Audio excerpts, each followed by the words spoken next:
Давайте я скажу. Уважаемые горожане. Коомдук биринчи каналда кылмыш кырсык окуяларын, жол кыймылдарындагы ар кандай кырдаалдар тууралуу чагылдырган телевизор көрсөтүүсү назарыңыздарда. Бул жолку эфирде айдоочулук күбөлүгүн үйүнө унутуп коюп, жана коопсуз шаар долбоорунун алкагында жол эрежесин бузган болсо да, силер бирөөнүн тапшырмасын аткарып жатасыңар деп инспекторлордун мыйзамдуу талаптарына баш ийбеген айдоочу Айым жана анын жанындагы жүргүнчү тууралуу көргөзөбүз.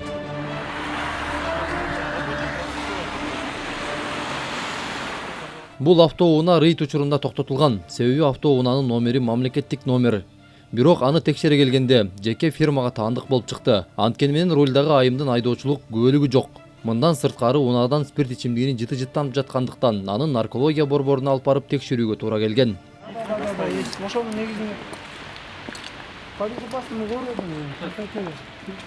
Давайте я скажу. Уважаемые горожане, я хочу сказать, сегодня остановили мою супругу, она была за рулем.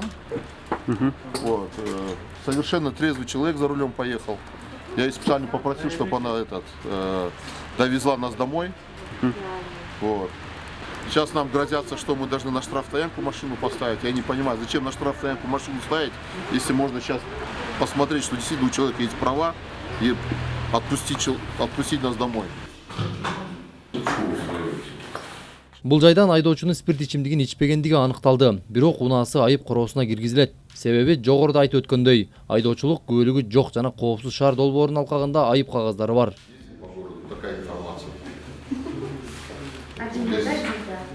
Нет, больше нет. Он үчүнчү экинчи айда доставление штрафта бар экенсиздечи.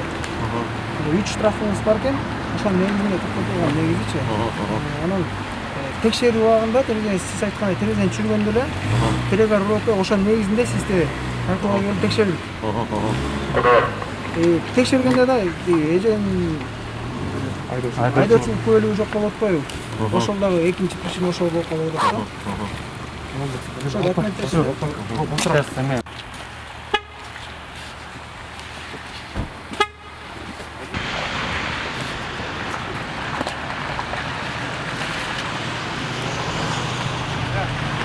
Вот мои права, что голову морочить? Альберт, не трогай, уйди, Альберт.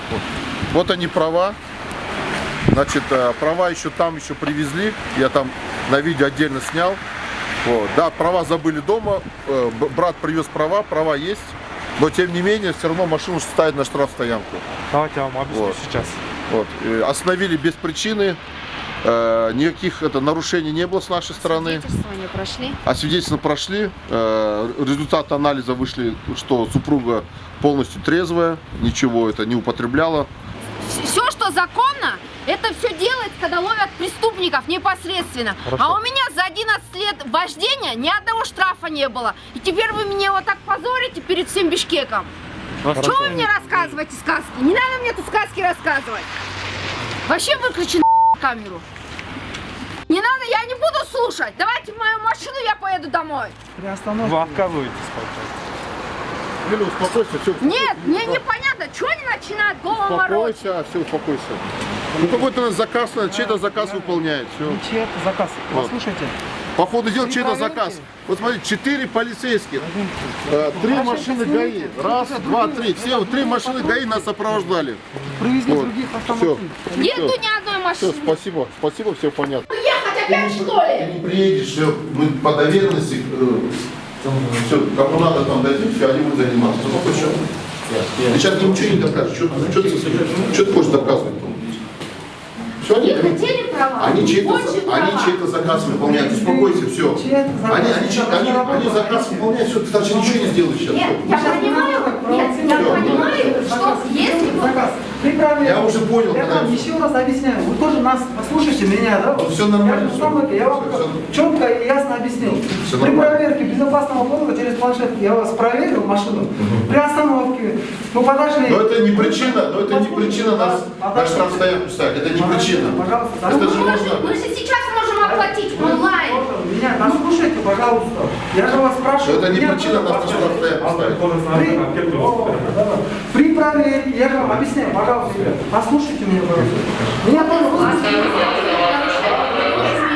я знаю, я вас вижу, что вы грамотно отчислительный человек. Я же ничего не говорю. Руслан Майка, при проверке. Мы же открыли окно. У вас Да, срок. И уже максимально успеем начислить на 2000. Вот 2000. А что теперь делать? А вот у вас сейчас 2000. Вот. Да. Вы не знаете, апреля не выходит. Унааны айып короосуна токтотууга келгенде айдоочу айым жана жүргүнчү силер бирөөнүн тапшырмасын так аткарып жатасыңар деп баштады. Инспекторлор канчалык мыйзам чегинде иш алып барып жаткандарын түшүндүрсө да түшүнгүлөрү келген жок. Бирок кызматкерлердин бардыгы мыйзам чегинде айдоочу айымга айып кагаздарын жазып беришти.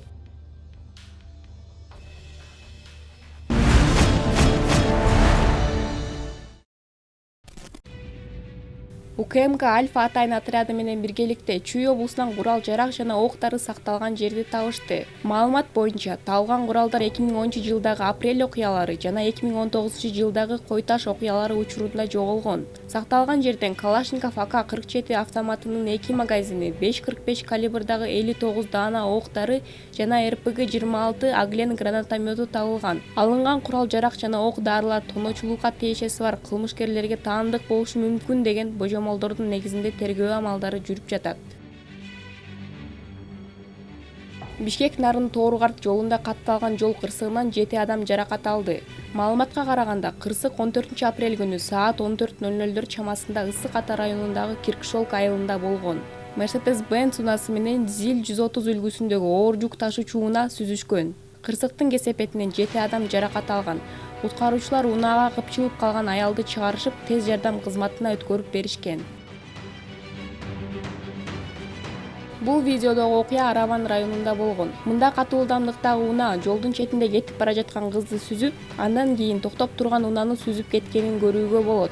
Окуя Араван районунда 12 апрелде саат 11:30 чамасында болгон. Жабырлануучу Пахтабад айылынын 26 жаштагы тургуну. Ал райондук оорукананын жандандыруу бөлүмүнө жеткирилген. Азырынча жол кырсыгын жасаган адамдын өздүгү тактала элек.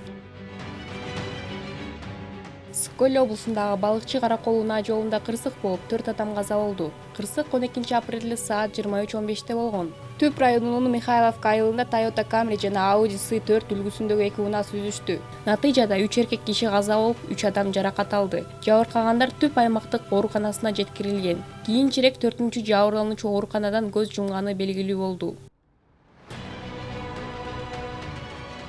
12 апрелде Lexus кроссовер унаасы токтоп турган Deo Labo кичи жүк ташуучу унаасын сүзүп кетти. Натыйжада 1 адам каза болду. Deo унаасынын айдоочусу жолдун четине токтоп, дөңгөлөк алмаштырып жаткан. Кадрларда жашылча жемиштер ушул унаа менен ташылып келгендиги көрүүгө болот. Маркум 50 жашта болчу. Lexus унаасын 30 жаштагы аял башкарып бара жаткан.